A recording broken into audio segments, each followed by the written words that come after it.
Good afternoon, everybody, and welcome to a review of Please Put Them On Takamine-san Episode 9. Now, before I do my review of this show, I like to say this. So, there's this thing that the band SB20 or SB40, I think, banned the anime law here in Texas. So now, the anime law is banned in Texas, which I find is stupid because people ban this whole state law because of the anime infecting children. Look, let's stop the BS.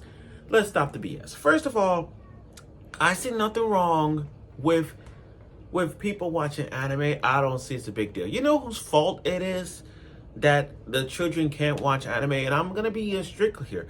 I gotta say, it's the people who got them into it, the parents as well. And I'm talking to them. I mean, like, first of all, let's just say you got a kid who's watching Fairy Tail, and we all know Fairy Tail has fan service.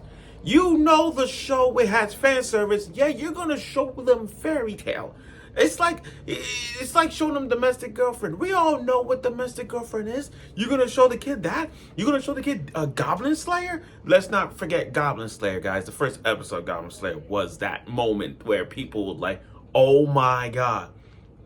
But it's their fault that this be banned because they're not giving them good quality anime.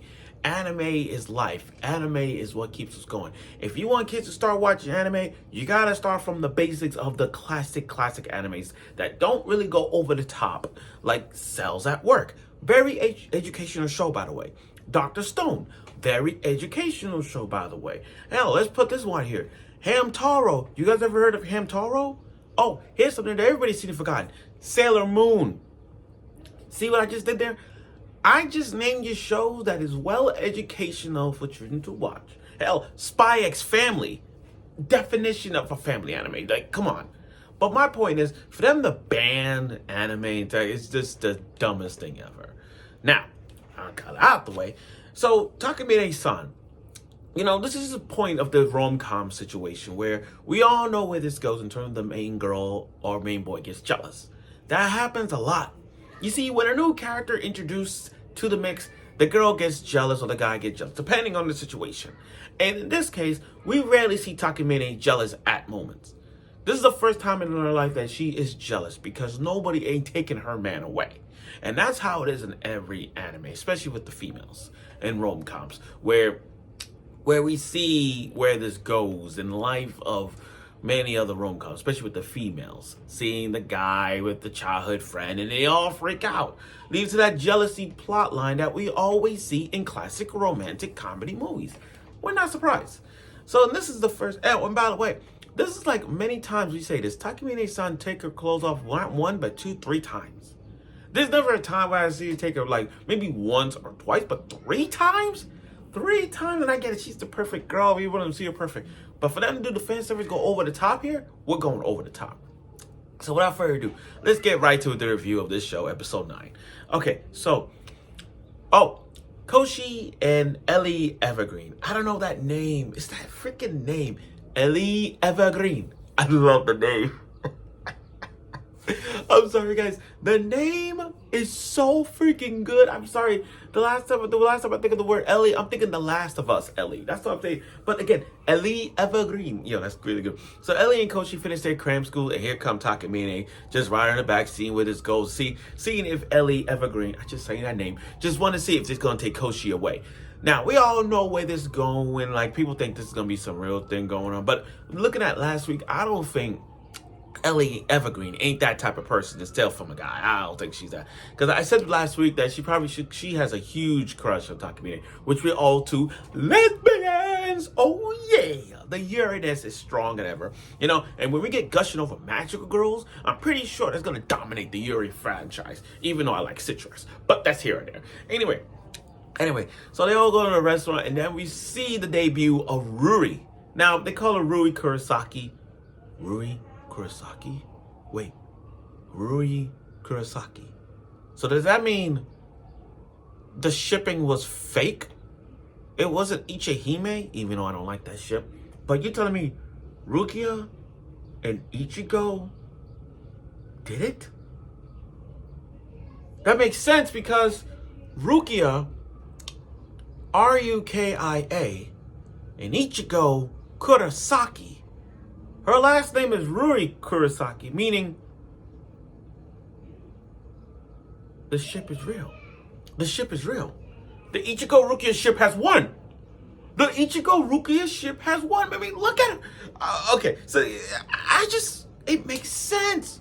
It makes freaking sense. Hail to the Rukia Ichigo ships.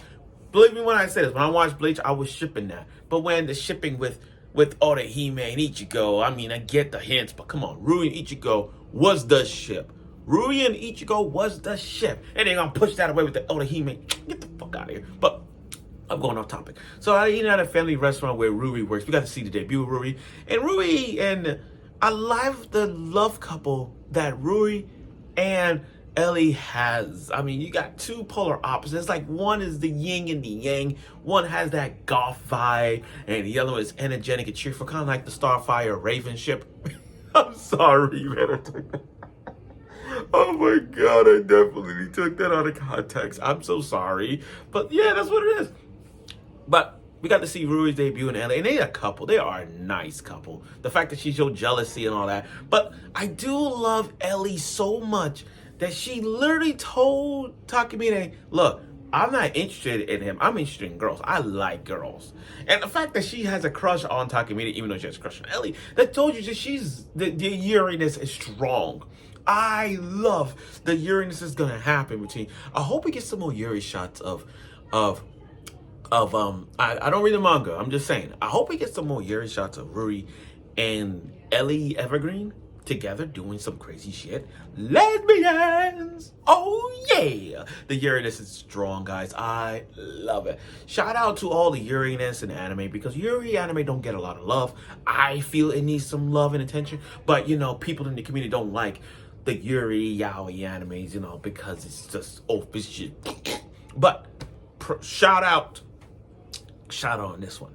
So now that Ellie told Takamine what she into Koshi and Takamine to throw water balloons, because Takamine saw everything that Ellie did to Koshi, to a point where Koshi threw the balloon, but Ellie moved her body, quote, to the other side to get hit with the balloon. But that was just all a jealousy point, because you get to see this whole episode was just showing her jealousy. Because again, we have never seen her jealousy. We have never seen her jealous. This is the only time she's jealous, and we got to see that outside of her. Now that's the first half. The second half was just another second date between Kyoshi and Takamine. Everything got to be perfect, and we got to see her take off her panties not once, not twice, 3 times. 3 times. That's a new record. 3 times. Oh, and before I go to that scene where she has to lick her stomach, let's be honest, guys. How many of you would love to lick Takamine? Let's cut to the chase. Let's be honest with you guys. If you was in Koshi's shoes, how, and if you was in the same college, same classmate as Takamine, I'm pretty sure 9 times out of 10, y'all would have licked her stomach. Takamine is offering you to lick every part of her body. The toes, the thighs, the armpit, the hands, the neck, the lips. You can lick her butt if you want to, or lick her down here. It's up to you guys. But that's what we saw in Takamine.